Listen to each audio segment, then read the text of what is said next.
GST Mantri Awas Yojana ಅಂತ ಹೇಳ್ಬಿಟ್ಟು ಒಂದ್ ಸೆಕೆಂಡ್ ಒಂದ್ ನಿಮಿಷ ಪ್ರಧಾನ ಮಂತ್ರಿ ಆವಾಸ್ ಯೋಜನಾ ಅಂತ ಹೇಳ್ಬಿಟ್ಟು ಕೇಂದ್ರ ಸರ್ಕಾರದಿಂದ 1.5 ಲಕ್ಷ ಕೊಡ್ತಾವ್ರೆ. 1.5 ಕೊಡ್ತಾರೆ. 1.5 ಲಕ್ಷ ಕೊಡ್ತಾವ್ರೆ. ಓಕೆ, ಅದಕ್ಕೆ GST ಹಾಕಿ 18% GST ಹಾಕಿ 1,38,000 ವಾಪಸ್ ತಗೊಂತವ್ರೆ.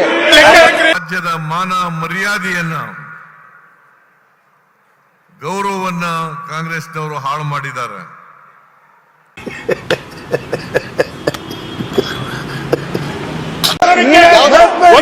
ಶಿಕ್ಷೆ 18% ಅಂತಂದ್ರೆ ಎಷ್ಟಾಗುತ್ತೆ?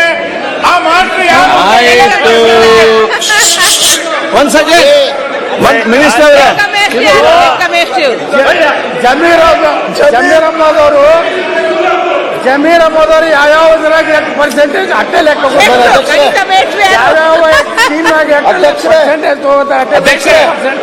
ಉಲ್ಟಾ ಓದೋದ್ ಕೇಳಿದ್ವಿ, ಉಲ್ಟಾ ಲೆಕ್ಕ ಗೊತ್ತಿರ್ಲಿಲ್ಲ